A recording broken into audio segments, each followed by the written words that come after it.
Subscribe to our channel and press the bell icon to never miss an update. Join the only official Telegram channel of Rao's IAS Study Circle to get relevant material and important updates.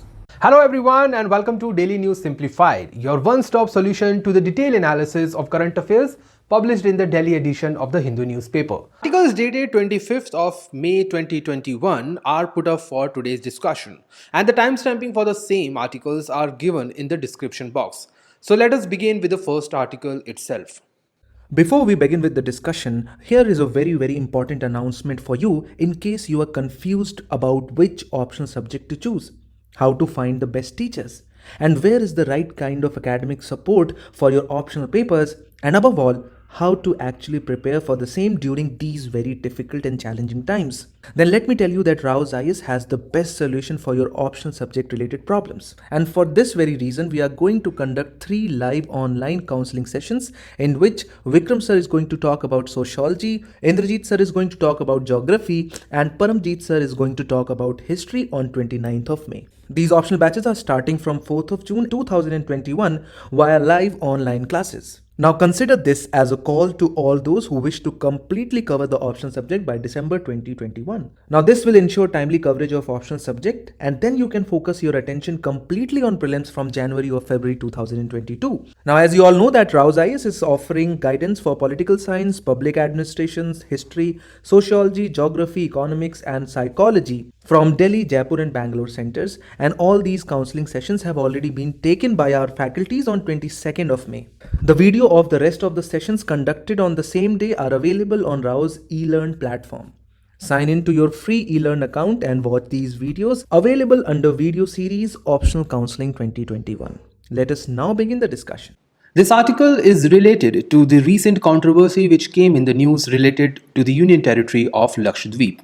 The context of the article says that a recent regulations which was brought up by a new administrator Praful Khora Patel in the Union Territory of Lakshadweep has sparked discontent among its habitants.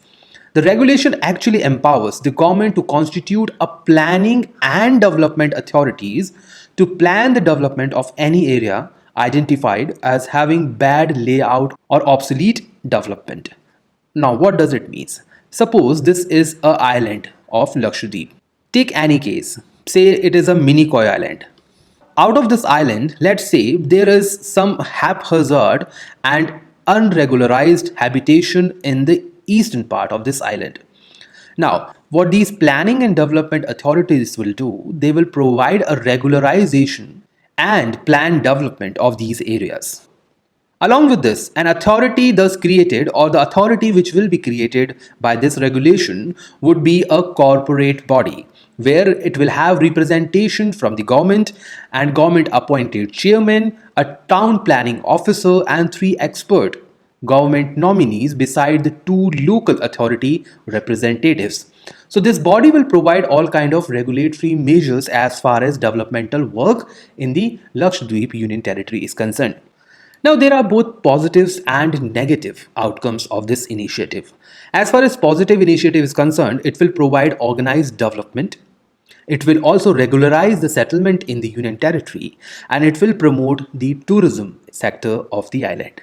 However, people have been apprehending that it is going to be an unfavorable initiative on their part because it will generate high level of real estate investment and private interference in the already existing settlements of the island.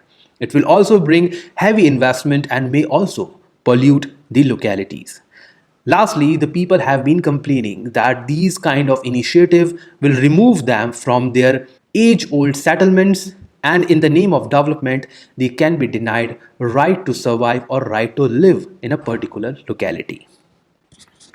Now, going by the legislation in the Lakshadweep or the Union Territory of Lakshadweep, as per the Article 240 of the Indian Constitution, President may make, see the word is may, so it is not a compulsory provision.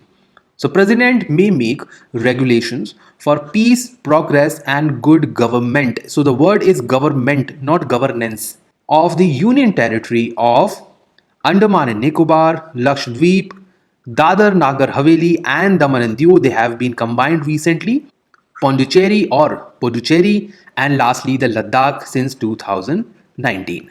So all these places will have regulations which are being made by the president. However, under Article 239(1), Union territory is administered by the president through an administrator. So, president will not work directly for the administration of these union territories. What he will do, he will have a representation from the name administrator or maybe by any other name.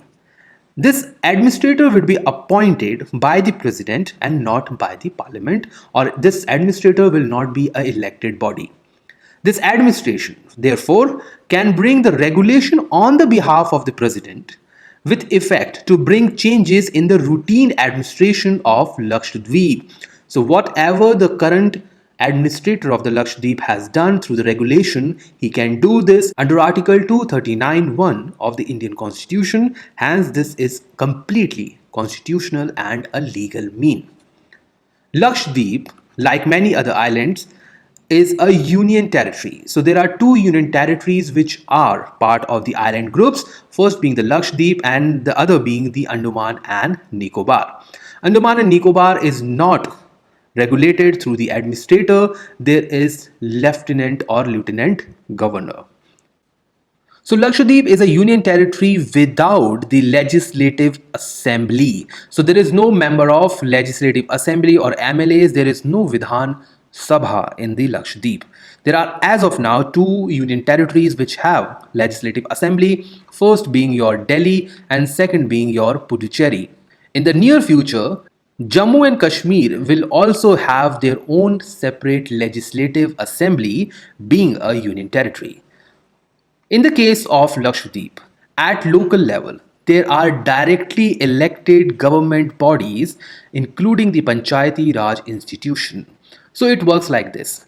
On the top level, there is president. He delegates his duty to the administrator who runs the entire administration of the Lakshadweep. However, there is no elected government. But in the lower level or the lower strata of the governments, we have elected body or the local self-government. From where do they enjoy their power? From 73rd and 74th Constitutional Amendment Act. So, at the lowest possible level, they have the representation. As far as chairman at the panchayat level is concerned, they are elected indirectly.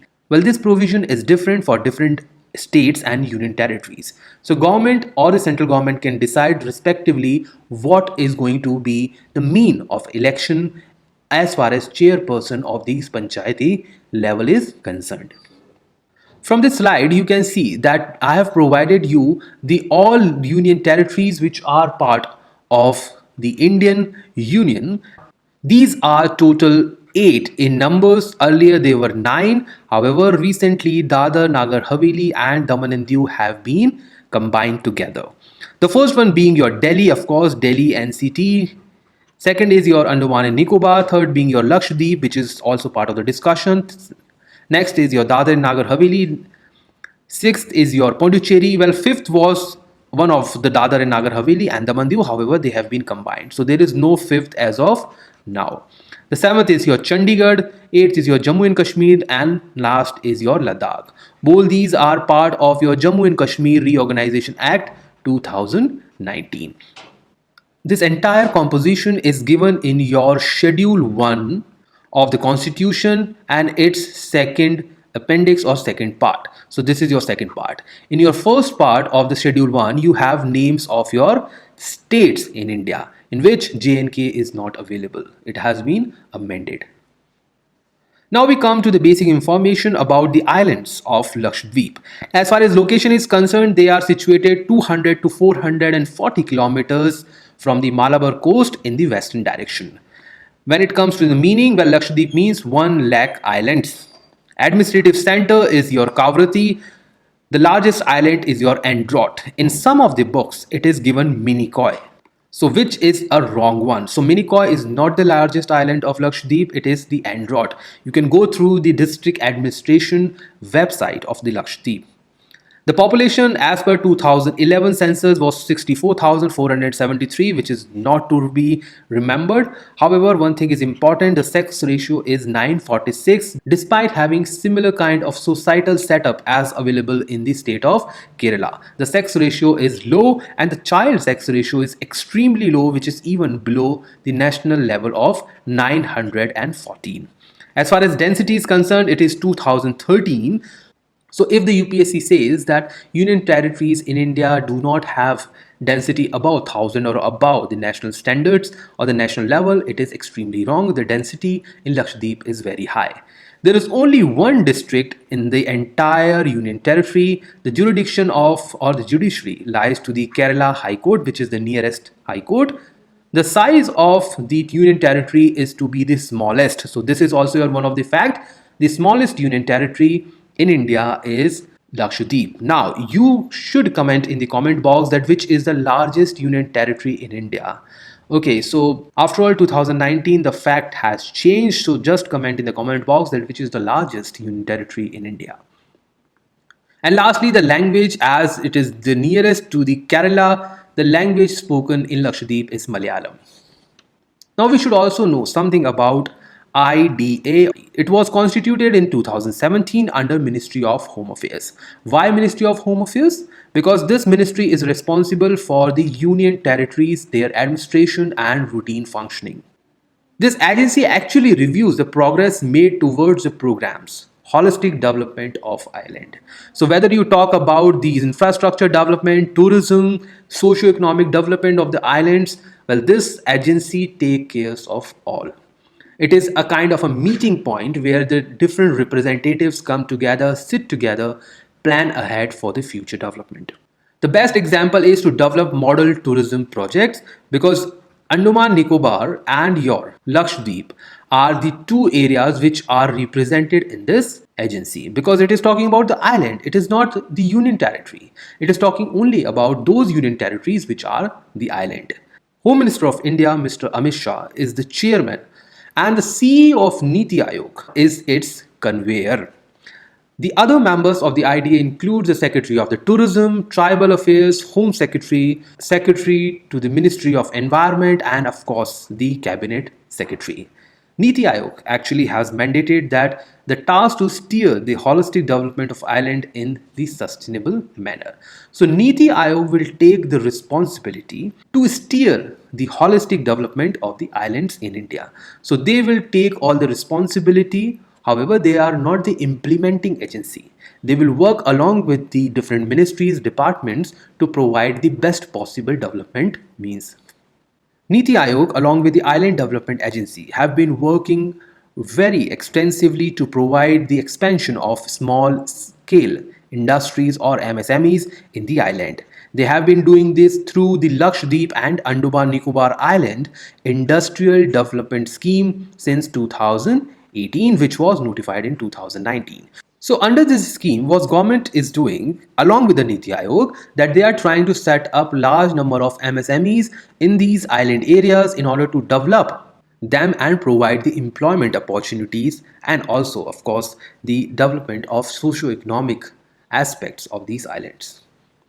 Now we come to the map of the Lakshadweep. As you can see, Lakshadweep is situated on the western front of India in this map, as it is possible for you to see that this is your state of Kerala and it is situated on the western front of Kerala. It is situated in the Arabian Sea and west of the Malabar coast. Lakshadweep is divided among three different groups, the topmost being Amandivi, the second is Lakdivi, and the last one being the Minicoy. Well, these are some of the islands named after different areas. As you can see, there are a number of such islands which are far away from each other, so they are not very closely situated to each other. With this, now we also see that the actual island which has been in the news for multiple reasons, it was also mentioned in the NCRT, is your Minicoy Island. Well, most of the islands in the Lakshadweep is the coral islands. The Minicoy Island is separated with the other groups through the 9-degree channel. 9 degree here means 9 degree north of equator. However, the Minicoy Island with the rest of the ocean is separated by the 8-degree channel, and 8-degree here also means 8-degree north of your equator. So if UPSC asks this kind of question, which they have already asked about the 10-degree channel, so you should know that Minicoy Islands is situated between 9 and 8-degree channel. Minicoy is separated with the other islands of the Lakshadweep through 9-degree channel. And with this, now we move to the next article of the day. This article talks about the recent data which was published as far as foreign direct investment flows, or actually the inflows in India is concerned.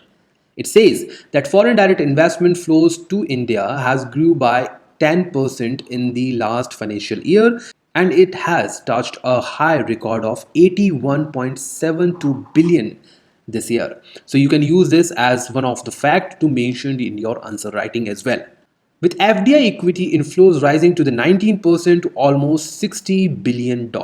It means out of $81 billion, $60 billion came in the form of equity inflows. Now, you should know what FDI is all about, what is the difference between the FDI and the FIIs, and what are the basic pros and cons of FDI for India. As far as top investors and destination and sectors are concerned, you should have this noted in your copy. So just jot down them, just note these facts very, very importantly. The top investors include the Singapore, which is the 33% of the contributor, followed by your USA and Mauritius. Well, USA was nowhere in the list of the top 3 in the previous years, but in the last 2 years, USA has turned out to be the one of the finest investors as far as FDI in India is concerned. You already know the case of Apple Computers. As far as top destination is concerned, Gujarat of course being the highest grosser, followed by your Maharashtra at 27 and Karnataka at 13%. Together all these 3 states are actually forming 67 or almost the 2/3 percentage of FDI inflows in India. So it means that FDI inflows to India is regionally biased. All these provide that the flow of the investment go through the best possible areas because the investors does not want to take the risk. As far as top sectors are concerned, computers, software and the hardware constitute 44%, which is very high. Construction is 13% and service sector is your 8%. The software which was mentioned in the first category is not part of the service sector of 8%. It includes the other one, including your tourism, your DTS services and other telecommunication services. As far as relevance of this topic is concerned, well, it is important for both your prelims as well as your mains examination. In prelims, UPSC can ask about what is FDI and its related concept, its trend, direction and in fact the composition. In the mains examination, a question can arise on the analysis of pros and cons of the FDI or its specific impact on a different sector. Now we come to the difference between the FDI and FPI. FPI is your foreign portfolio investment. Well, FDI is of course a long-term investment. Take the case of McDonald's, take the case of Suzuki, take the case of any mobile company which has invested in India. They are not investing it for 1 or 2 years. Well, McDonald's is working for 2+ decades. Maruti Suzuki, where Suzuki is the FDI partner, is working in India for more than 3 decades now. So they are terming it for the long-term investment. Portfolio on the other side is your short-term investment, mostly for 1 to 3 years. Sometimes investors, if find it to be very lucrative, they can go for beyond 3 years as well. On the investment side, FDI goes for the physical assets. Physical assets here does not mean only those assets which we can see. Physical assets here means creation of assets or value addition. However, FPI on the other hand talks about the financial assets. They talk about profits, they talk about rent, they talk about interest. FDI on the other hand talks about the profit, but this profit actually deals in the profit valuation of an asset. So if the Suzuki can sell more cars, they will target it as a physical valuation of an asset. They are not only concerned about the valuation as far as money is concerned. The aim of FDI is to increase the enterprise capacity. So as I said, Suzuki will always try to increase the sale of their cars in India, or in fact the productivity or the change in management control. So if the FDI is going beyond 50% plus 1, it means they are going for the majority stake. We have already talked about the different forms of disinvestment in the previous DNS. On the other hand, the FBI aims to increase the capital availability. So, a foreign investors or foreign institutional investment may provide $100 billion to India just in the capital market. So, they does not mean to change the management of a company. They are just providing the money. FDI leads to the technology transfer, access to the markets, and also the management inputs. As you can take the case of Apple computers who are building the Apple iPhones in India now. On the other hand, FPI result only in the capital inflows, which we have already discussed in the previous point. FDI flows into the primary markets. FPI flows into the secondary markets, also known as in India stock markets. So, if a individual who is residing in London or New York or maybe in Tokyo investing in India's stock market, that investment will be called as FPI and not FDI. The sixth point says that there is entry and exit is relatively difficult. So it is not possible for Apple computers or for the Maruti Suzuki to leave the country as quickly as possible because they have invested in the physical assets. They have created factories. They have created plants. They cannot leave the country altogether. However, FPI can go away easily. That is the reason why it is also known as hot money. And this easy exit of FPI also called the problem of currency valuation. FDI is eligible for profits of the company. FPI is eligible for the capital gain. Capital gain here means they are actually trying to gain the benefits of the different valuation of a capital. Eighth being that it does not tend to be speculative. However, FPI is highly speculative, as I have talked about in the case of hot money. So when they think that situations are correct, they inflow billions of dollars, and within a fortnight or within a day or a week, they can take back the entire money.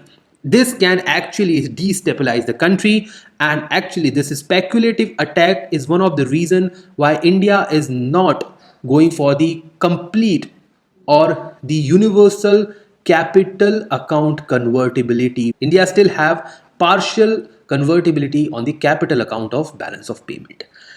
The direct impact on the employment of the labor and the wages is seen because if suppose today Suzuki shut down its plant in Manesar. So shutting down of a car plant or car manufacturing unit will definitely lead large number of people unemployed. On the other hand, labors and wages are not impacted because factories are not being shut down under the FPI. Only money is going out of the country. And last, it also leads to fleeting of interest in the management. So as I said, it also caused the fluctuation in the interest and the foreign exchange. Now here we have taken two questions which were asked by the UPSC in the previous years. The first one being from the 2012, the second being from the 2011. Well, I'll solve the first one and I will leave the second one for you to solve and comment in the comment box. Well, the first question says which of the following would include the foreign direct investment in India? The first being the subsidiaries of the foreign companies in India. Of course, if it is the Maruti Suzuki or the Suzuki Motors, they have subsidiary in India. Majority foreign equity holding in Indian companies. Of course, there are hundreds of insurance, banking companies and whatnot who are holding their equity in India. Companies exclusively financed by the foreign companies. Of course, we have taken the case of Apple computers. And the last one being the portfolio investment. Sorry, sir and ma'am, portfolio investment is not part of FDI. It is part of FPI. Hence, by the elimination method, we can go by option C or D. Well, the final answer is your option D. On the right side, we have the question from the 2011. I will leave it on you. Read the question and solve it and comment in the comment box. Well, these are the two forms of foreign direct investment routes which is followed in India. First being the government route. By the name itself, it says you require permission from the government. By automatic route, it means you does not require the permission from the government or the Reserve Bank of India. However, you have to provide some kind of initiative or a kind of documentation that you are making a certain amount of investment in India. Somehow you can also make the investment, and after making the investment, you can provide the all document or related content to the government concerned. I have taken some of the examples from the government route as well as from the automatic route. I have not put up any sort of data or the FDI limit because they have been changing every year. So, as far as government route is concerned, we have defense, broadcasting, only FM radio, print media, satellites, and public sector banks. On the automatic route, we have plantation, petroleum and natural gas, civil aviation, industrial parks, railways, except the railway operation, and of course the e-commerce. Well, the list is very large, but I have just taken some illustration in order to differentiate between the two. As you can see that government route have mostly the strategic areas. The public sector bank, satellite, these are strategic. Print media is strategic because it can create a law and order situation. Broadcasting of the FM is also a part of the larger spread of the knowledge, and of course defense is important to keep it under the government route. In this, the railway is also part of the strategy, but operations are still not under the private sector. In the lower part of the slide, I have provided the prohibited sectors as far as FDI is concerned. They include, and mind you, you should know all these important sectors which are not getting any penny under the foreign direct investment. The first being the lottery business, which include the government, private lottery, including the online lotteries. So even if the government is providing the lottery, it is not subjected to the FDI.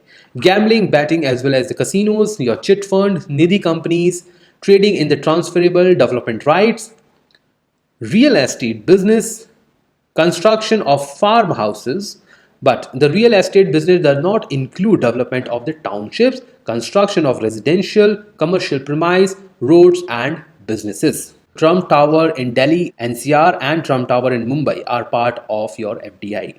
And lastly, we have the manufacture of cigars, cheroots, cigarillos, cigarettes, of tobacco and tobacco substitutes.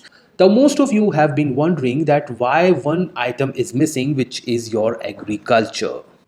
Well, earlier, agriculture was also part of this, but because of the recent laws or the amendments brought by the government of India, agriculture and many of the related activities like your horticulture, your apiculture, your cultivation of your vegetables and others have been now allowed for the foreign direct investment. And lastly, we come to the pros and cons of the foreign direct investment in countries like India. As far as pros is concerned, of course, it will provide the capital flows, which is the requirement because India is suffering from the deficit of saving and investment. So there is a huge gap between both these, and India require capital flows. It will also provide transfer of technology, especially in the sectors like defense. It will provide regional development because all those areas which have not been competitive, they can become competitive with the flow of FDI.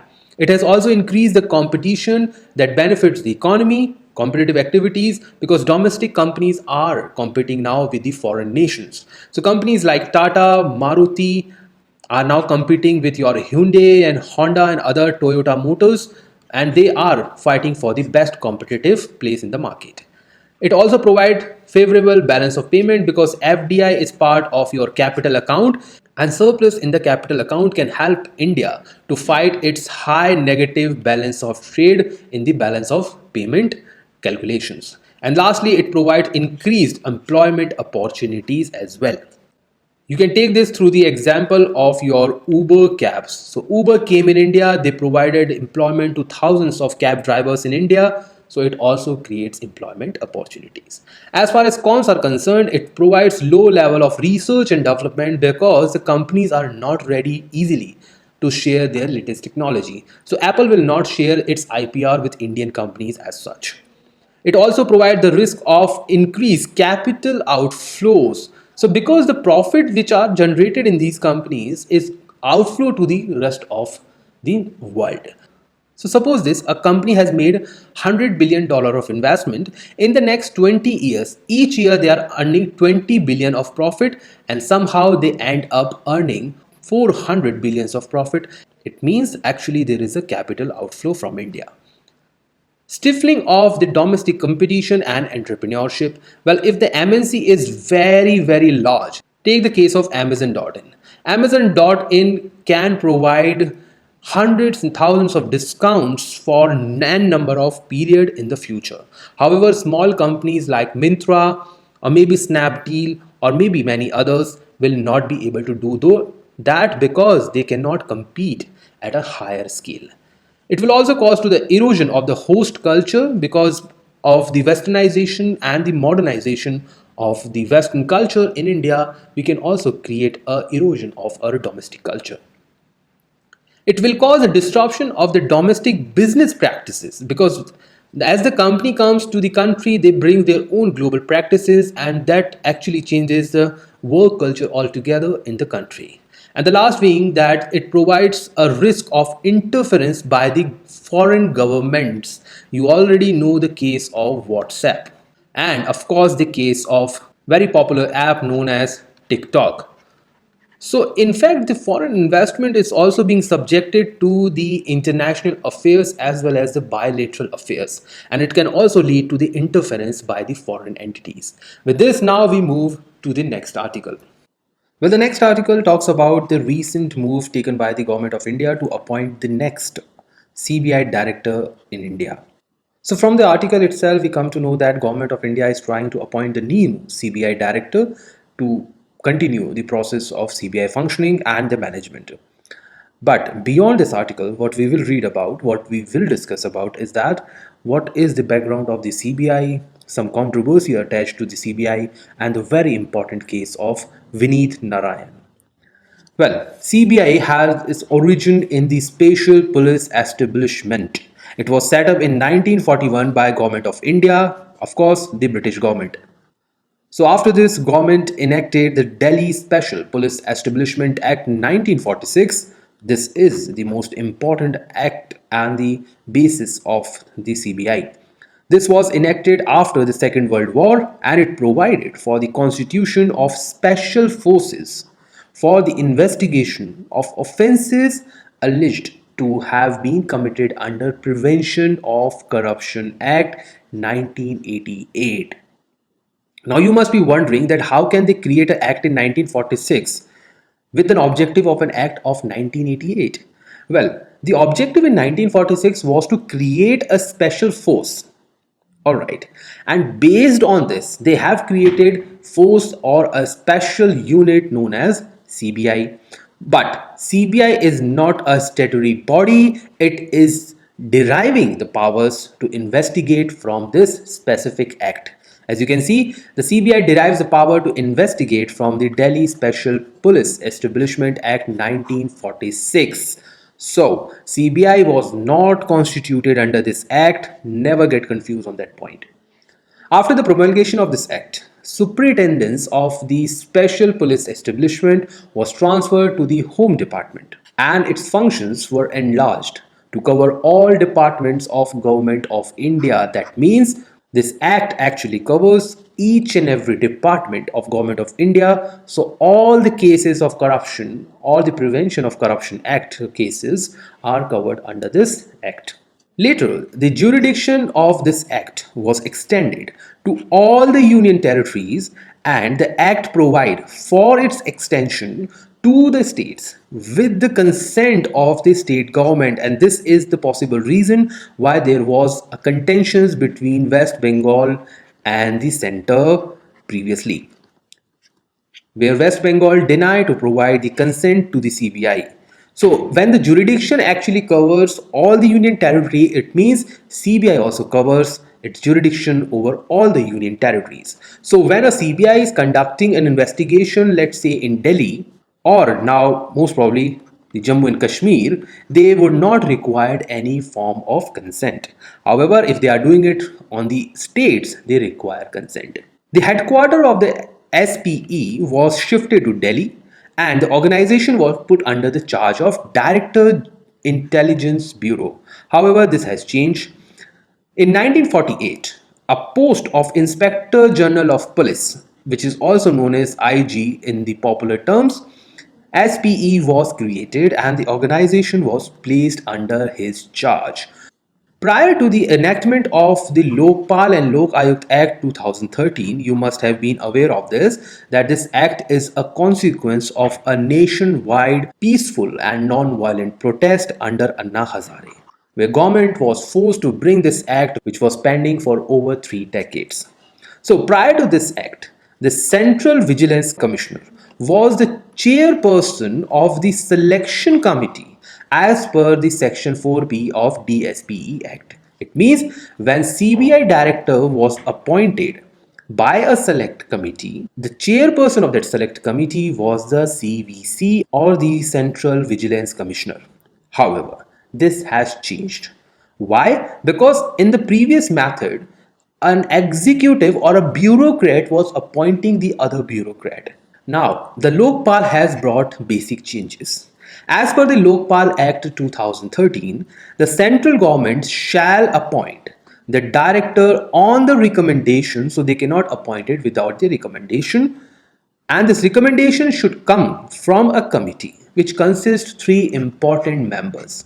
First being your Prime Minister, who is the chairperson. The next member is the leader of opposition, recognized as such in the House of People, or if there is no leader of the opposition, then the leader of the single largest party in that house becomes a member. Why this provision was added? Because Indian National Congress was the largest party in 2014 General Assembly election. However, the party could not gain at least 10% of the seats. So, because of this limitation, the leader of opposition could not be appointed, and the same issue was also faced during the appointment of the Lokpal. Hence, this provision of leader of the single largest opposition party, and the last one being the Chief Justice of India or the judges of Supreme Court nominated by CJI. And the second point, which was also became important through this act, was that CBI director shall have a duration of the office not less than 2 years. So once appointed as a director of the CBI, he or she cannot be removed before the completion of the 2 year from the date he assumes the office. The director shall not be transferred except the previous consent of the committee. Which committee? The one which has actually appointed him. So these were the basic changes which were brought, and these changes has created a kind of controversy in the last 4 or 5 years, as well as we have seen in the case of CBI member Asthana. The restructuring of the Central Bureau of Investigation was undertaken after the judgment which was passed in Vineet Narayan case. Following this case, in 2001, a separate Directorate of Prosecution was constituted in the CBI in order to improve the power of prosecution and to resolve the cases as early as possible. This has also led to the early conclusion of the case and the lesser interference of the executive in the functioning of the CBI. Under the same case, Supreme Court ordered that CBI director would be responsible for the administration of the entire CBI organization. After the enactment of CVC or Central Vigilance Commission Act 2003, Central Vigilance Commission overtook the provisions of the Prevention of Corruption Act 1988 to investigate the cases which are actually related to the corruption in the country. One of the most important aspect of Vineet Narayan case has been that Supreme Court observed and actually commented that CBI has failed in its responsibility and has become a caged parrot. By this, Supreme Court means that CBI was functioning under the provision of their masters, and the masters by Supreme Court means the executive or the central government. The court laid down the guidelines to ensure independence and autonomy of the CBI and order the CBI to place under the supervision of the Central Vigilance Commission. Thus, the CVC was made responsible for ensuring that allegations of corruption against public officials were thoroughly investigated regardless of the identity of the accused and without the interference from the central government or the executive masters. Apart from CBI, CBC was constituted by the Government of India in 1964 based on the recommendation of a very important committee known as Santhanam Committee. It was actually named as the Committee on Prevention of Corruption.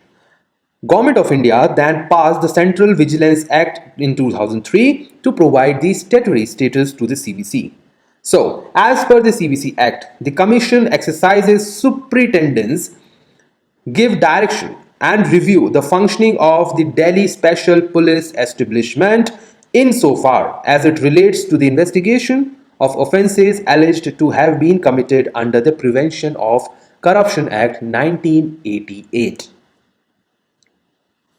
And finally, as far as reforms are concerned, there are certain points which we can learn from the different judgments, different initiatives which was made in the past. The first being that LP Singh Committee recommended the enactment of a comprehensive central legislation to remove the deficiency of not having a central investigative agency. The same clause of separate law was also supported by the Second Administrative Reform Commission. Apart from these two, the 19th and the 24th report of the Parliamentary Standing Committee in 2007 and 2008 has recommended three important points. First being to strengthen the legal mandate of CBI. Second being to strengthen the infrastructure of CBI. And the third being enhance the financial resources to CBI. And the last one or the last suggestion which we can write is that the 24th Parliamentary Standing Committee has even suggested CBI to take suo motu cognizance of crimes and to give CBI a pan-India jurisdiction including the jurisdiction to investigate corruption charges against the officers of all India services. So basically, you can quote all these three important committee recommendations as far as CBI is concerned. With this, now we move to the next article of the day. This article published on the page 7 of the Hindu newspaper is talking about the perspective of the author related to the POCSO Act. POCSO Act is Protection of Children from Sexual Offences Act, and it has been in the news for two basic reasons. The first being the Bombay High Court Justice Pushpa Ganediwala's controversial judgment, in which she said that child sexual abuse cases where groping of minor without the skin to skin contact could not be termed as a sexual offense. Over and above the 2019's controversy when the POCSO Act was gained attention when the amendment was brought in this act, which means that a minimum punishment for the aggravated as well as penetrated sexual assault on children below 16 years was increased from 10 to 20 years and extendable up to the life imprisonment or even death. And because of both these issues, the POCSO Act has been in the news and has been very controversial. Now, as far as POCSO Act is concerned, it is relevant for your general studies, paper 2, where we talk about the welfare schemes for the vulnerable section, and in the vulnerable section, we have child and the children as well. Now, the question arises that why India require a POCSO kind of a legislation in the country. The first being that India has one of the largest population of children in the world. According to the census 2011, India has a population of about 472 million children in the country. And of course, they have increased by the 2021 census. The second point being the Article 21 of the Indian Constitution. This article provides protection to life and personal liberty. And protection of life of a child is by default is part of this constitutional article. And the third being the UN Convention on Rights of a Child. Because India is a signatory to this convention, India has to legislate a similar provision to protect the children from the sexual offenses. But now the question arises that didn't we have any provisions dealing with the prevention of sexual offenses of the children before? Well, the answer to this is the IPC or Indian Penal Code. Child sexual abuse was prosecuted under the following sections of the Indian Penal Code. The first being the IPC section 375 of rape, IPC section 354 calling for outraging the modesty of the women, and the IPC 377 of unnatural offences. Well, Article 377 was also for the news of homosexuality, where Supreme Court has supported LGBTQ community for their sexual rights. Now, we will move ahead and analyze that why these three important sections of the Indian Penal Code were not enough to provide the sexual security to the children below the age of 18.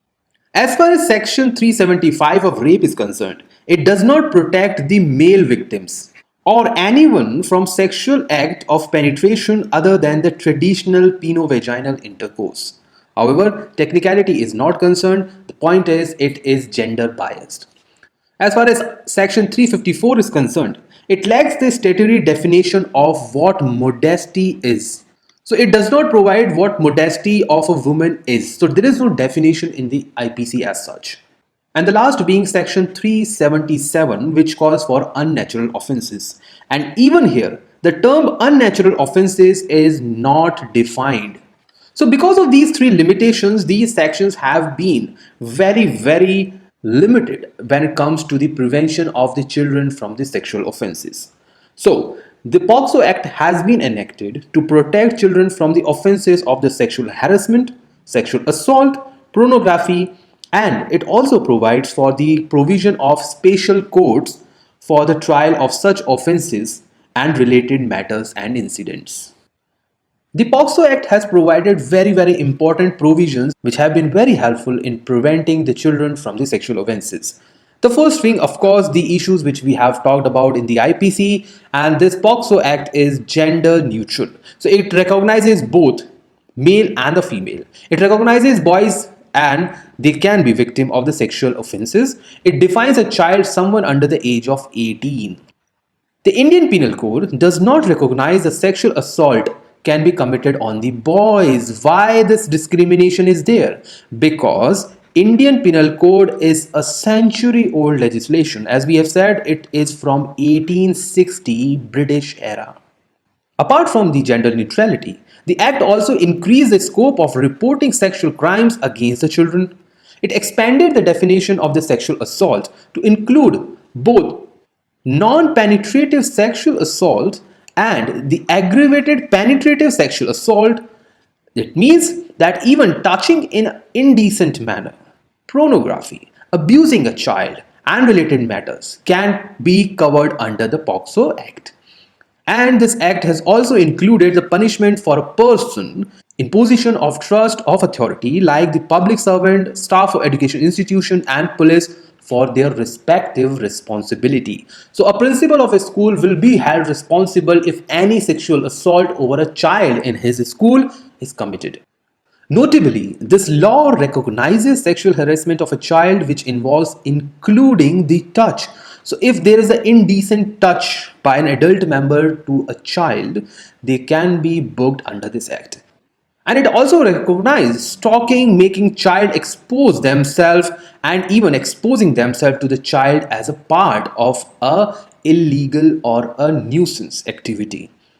Apart from this, there is mandatory reporting under the section 19 of the Act. It is mandatory to report the sexual crime against the children, including when there is an apprehension that an offense under the Act has been committed. So even in the case of apprehension, that a society or a group of people are apprehensive about Mr. X of being an offender, they can file a complaint against him for committing a crime against a child.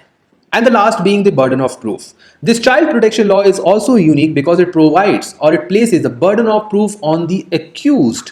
So if Mr. X is accused of assaulting a child with the name Y, so child Y will not be asked in the court of law. Mr. X will be held responsible to prove that he is innocent. And until he will be proved innocent, he is be termed as the accused. So the phrase guilty until proved innocent will be used in this act, but this is not used under the IPC. Well, these are the four important provisions which differentiate between POCSO Act and the Indian Penal Code. And this is one of the reasons why this act has been acclaimed by the social societies and the NGOs. Now, what are the lingering issues of this act? Well, according to the author of this article, the fundamental defects of POCSO is in its inability to deal with the historical cases. And by historical cases, we mean that have been reported very late. And because of that, what we are observing is that children are not coming forward to report the cases. And because the cases are not getting reported, the culprits are not getting behind the bars. However, the actual issue is not with the POXO Act. The actual issue is with the CRPC, which is Criminal Procedure Code, or the procedure which is followed while dealing with the cases or the criminal cases. Provisions in the Criminal Procedure Code prohibits judicial magistrate from taking cognizance cases beyond a specified period of time. 2012 is the baseline beyond which or before which cases under a POXO are not recognized.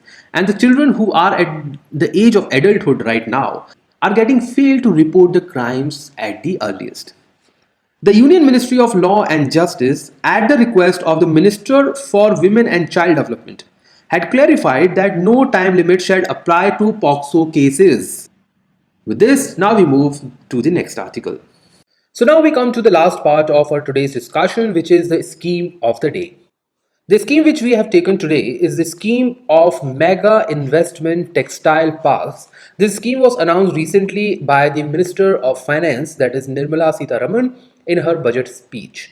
This scheme aims to enable the textile industry to become a globally competitive, attract large investments, and boost employment generation in India.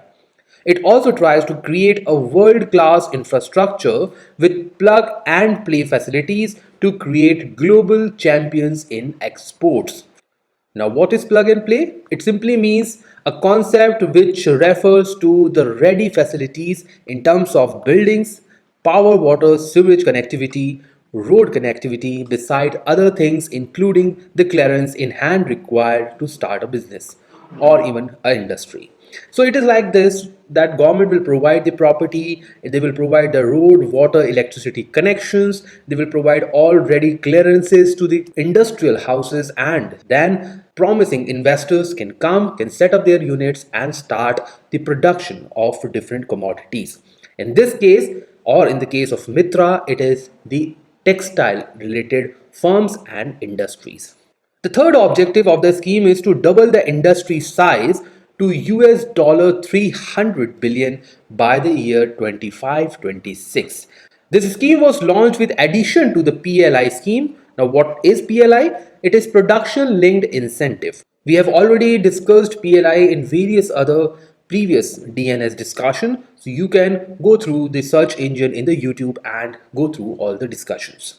As of now, total 7 textile parks will be established over 3 years, and these textile parks have not yet been decided. So by the logic of your geography or the industrial location, we can easily say that if it is a cotton industry, it is most likely to be situated, or the textile park is most likely to be situated in Gujarat, Maharashtra or Tamil Nadu.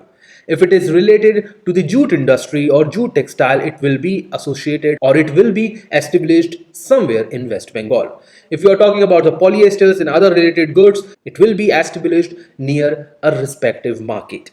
If you are talking about the woolen clothings, it will be definitely be situated or established in the hilly areas including Jammu and Kashmir, Himachal Pradesh or Uttarakhand. The average park size would be around 1000 acres, and this will have integrated facility. As we were talking about plug and play, the same will be in the form of integrated facility. And it will also provide quick turnaround time. Quick turnaround time means a raw material coming to the industry, getting produced into the finished goods and going out for the market. Secondly, the turnaround time also means that whatever is the time required to produce, pack and transport the goods from one place to another will be reduced, because there will be an integrated approach where all the units will be set up at a single position. Indian textile sector is the 6th largest exporter of textile and apparels in the world. UPSC can ask these kind of questions in the prelims examination about the position India is holding in different goods and services. With this now guys, we move to the last part of our today's discussion, that is question for the day.